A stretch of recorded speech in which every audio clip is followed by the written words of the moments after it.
சாய்ராம். என் உயிரின் உயிரானவர்களே, அனைவருக்கும் கிறிஸ்மஸ் தின நல்வாழ்த்துக்கள். கடவுளை நம்பி இருக்கிறவங்களுக்கு எந்த இடத்துலையும் ஏமாற்றங்கள் அப்படின்ற ஒரு விஷயம் வாழ்க்கையில் இருக்காது. இதை நாம் அன்பே சாயில பலமாக சொல்லியிருக்கோம். இதை நம்பி வாழ்ந்தவங்களுடைய வாழ்க்கையிலையும் பல மாற்றங்கள் கடவுள் ஏற்படுத்தியிருக்கிறாரு. உங்களுடைய ஒவ்வொரு ஏமாற்றங்களும் உங்க சுயநலத்தின் படியே அமைஞ்சிருக்கும். கொஞ்சம் டீப்பா திங்க் பண்ணி பார்த்தீங்கன்னா, நம்ம என்னைக்குமே ஆழ்ந்த யோசனையில இருக்கும்போது நிறைய விஷயங்கள் உங்க மனக்கண் முன்னாடி சாய்ப்பா கொண்டு வந்து நிறுத்துவார். ஒரு எமோஷ்னலா நாம எவ்வளவு வீக்கா இருந்தோம், அதனால வாழ்க்கையை எப்படி தொலைச்சோம், அப்போ இனி வாழ்க்கையை தொலைக்க கூடாதுன்னு முடிவு பண்ணிட்டா எமோஷ்னலா நம்ம இருக்கக்கூடாது அப்படின்ற ஒரு விஷயத்தையும் கடவுள் அந்த ஏமாற்றத்தை தந்து அதற்கு பின்னாடி ஒரு பாடத்தை சொல்லி கொடுத்து உங்களை பலப்படுத்துகிறார். இங்க எல்லாத்துக்கும் தேவை என்ன தெரியுங்களா? காசு, பணம். இதை தாண்டி இன்னொரு விஷயம் அதிகமா தேவைப்படுது. அதுதான் பலம். நம்ம நினைக்கிறோம் காசு தான் என் பலம். அப்போ காசு இருக்கிறவங்களுக்கு பிரச்சனை இல்லையா? ஸோ கண்டிப்பா பிரச்சனை இருக்கும். ஆனா காசு இல்லாத ஒருத்தவன் கூட வாழ்ந்துட முடியும் இந்த பலத்தை வச்சு. மனபலம் உங்க வாழ்க்கையில இருக்க இருக்க இருக்க உங்க செயல் திறன் அதிகரிக்குது. உங்க வாழ்க்கையோட வளம் அதிகரிக்குது.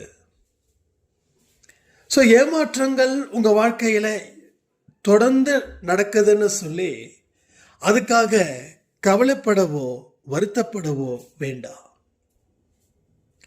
ஒரு திசையில பயணிக்கிறோம், அந்த திசை சரியில்லை அப்படின்னா அந்த திசையை நாம மாற்றுவோம். ஸோ அங்க ஒரு மாற்றம் நடக்குது. அந்த மாற்றம் நடக்கும்போது தான் நம்ம வாழ்க்கையிலையும் மாற்றம் ஏற்படும். நீங்க மாறாத வரைக்கும் கடவுளால எதையுமே செய்ய முடியாது. ஆனா நீங்க மாறிட்டீங்கன்னா கடவுள் கூட உங்களுக்கு தேவைப்படவும் மாட்டார். நம்மளோட பலத்தை என்னைக்குமே குறைவா மதிப்பிடாதீங்க. அனுபவம் மூலமா கத்துக்கிட்ட பலம், அறிவின் மூலமா கத்துக்கிட்ட பலம், செயல்களின் மூலமா கத்துக்கிட்ட பலம், கடவுள் மூலமா கத்துக்கிட்ட பலம், பெரியவர்களுடைய ஆசீர்வாதங்கள் மூலமா பெற்றுக்கொண்ட பலம். அதாவது கத்துக்கிட்ட பலமும் இருக்குது, பெற்றுக்கொண்ட பலமும் இருக்குது. இதை எல்லாத்தையும் ஒன்னா திரட்டி வாழ முடியாதா? சாதிக்க முடியாதா? கண்ணீரை நிறுத்த முடியாதா?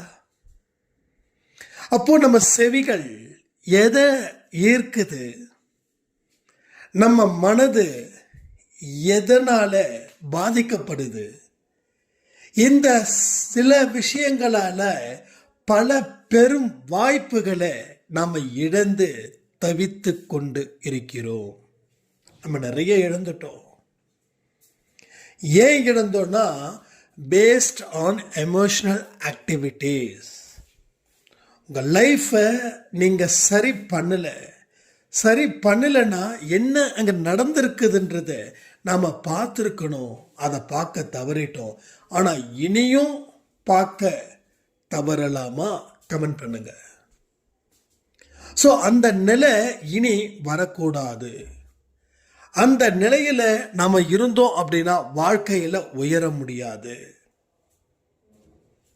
கசப்பும் தேவை, இனிப்பும் தேவை. அதுக்காக கசப்பு நல்லதுன்னு சொல்லி கசப்பையே சாப்பிட்டுட்டு இருந்தா அது விஷமா மாறும் உடல் நிலையில. அதனால வெற்றியும் தேவை, தோல்வியும் தேவை. தோல்வி இருந்தாதான் வெற்றியை நம்ம சந்தோஷமா எதிர்கொள்ள முடியும். தோல்வியால தான் ஒரு மனுஷன் சிரிக்கிறான் தெரியுங்களா? உங்களுக்கு தொடர்ந்து வெற்றி வந்துக்கிட்டே இருக்குது, உங்களால் சந்தோஷமா இருக்க முடியாது. அப்போ கொஞ்சம் சறுக்குனா தான் மறுபடியும் மேலே ஏறும்போது பெருமூச்சு விடுவோம், அப்பாடா தப்பிச்சிட்டோம் அப்படின்னு. அதனால தான் கடவுள் துன்பத்தையும் வைக்கிறாரு, கூடவே கஷ்டத்தையும் கொடுக்குறாரு, கூடவே கண்ணீரையும் விட வைக்கிறாரு. ஆனால் அதற்கு பின்னாடி ஒரு ஞானம் அப்படின்ற ஒரு பலத்தையும் அவர் தருகிறார். நீங்கள் என்றைக்குமே சோர்ந்துடக்கூடாது. சோர்ந்துட்டீங்கன்னா மனம் பலம் இழந்து காணப்படும். மனம் பலகீனத்தின் அடிப்படையில் இயங்கும். எதன் அடிப்படையில் இயங்குதுன்றது ரொம்ப முக்கியம். அப்போ மனம் எதன் அடிப்படையில் இயங்குது? பலகீனத்தின் அடிப்படையில் இயங்குது. அப்போ பலகீனத்தின் அடிப்படையில் இயங்கும் போது அது பார்க்கறது, கேட்கறது, செய்யறது, நடக்கிறது, நினைக்கிறது அத்தனையுமே பலகீனமாகவே மாறிவிடும். அப்போ மனதை பலத்துக்கு கன்வெர்ட் பண்ணுங்க. அந்த கன்வர்ஷன் இஸ் வெரி இம்பார்ட்டன்ட். உங்கள் லைஃப்பில் பெரிய மாற்றத்தை அது நிச்சயமாக கொடுக்கும். வாழ்க்கையிலையும் நம்ம போராடி போராடி போராடி வென்றோமா அப்படின்னு நீங்கள் நினச்சி பாருங்க. ஆனால் போராடி போராடி போராடி தோற்று போனவர்கள் கோடி பேர், ஜெயிச்சவர்கள் சில 1000 பேர். அப்போது அந்த சில 1000 பேர் என்ன பண்ணியிருப்பாங்கன்னா, போராட்டத்தை போராடும்போது சரியான யுக்திகளை ஹேண்டில் பண்ணியிருப்பாங்க. அதன்படி அந்த போராட்டத்தை, அந்த களத்தையே மாற்றியிருப்பார்கள். மாற்றி அதற்கு அப்புறமாக போராடி இருப்பார்கள், வெற்றி பெற்றார்கள். எல்லாருமே படைத்தளபதி ஆக்க மாட்டார் மன்னர். படை வீரர்கள் அத்தனை பேரும் படைத்தளபதி இல்லை. அந்த படை வீரர்களுக்கு ஒரே படைத்தளபதி. அப்போது படை வீரருக்கு இருக்கக்கூடிய அனுபவம் படைத்தளபதிக்கு இன்னும் ஜாஸ்தியாக இருக்கும். அவனுக்கு சரக்கு இருக்கிறதால தான் அவனுக்கு தளபதி. இவனுக்கு சரக்கு இல்லைன்றதுக்காக தான் இவன் படை வீரர். அப்போ நம்ம வீரரில் இருந்து தளபதியாக மாறணும். அந்த சக்தி நமக்குள்ளே இருக்குது. சக்தியை சரியாக பயன்படுத்துங்க, வாழ்க்கையில் வெல்லலான்னு சொல்லி இந்த பதிவை நான் முடிக்கிறேன். ஜெய் சாய்ராம்.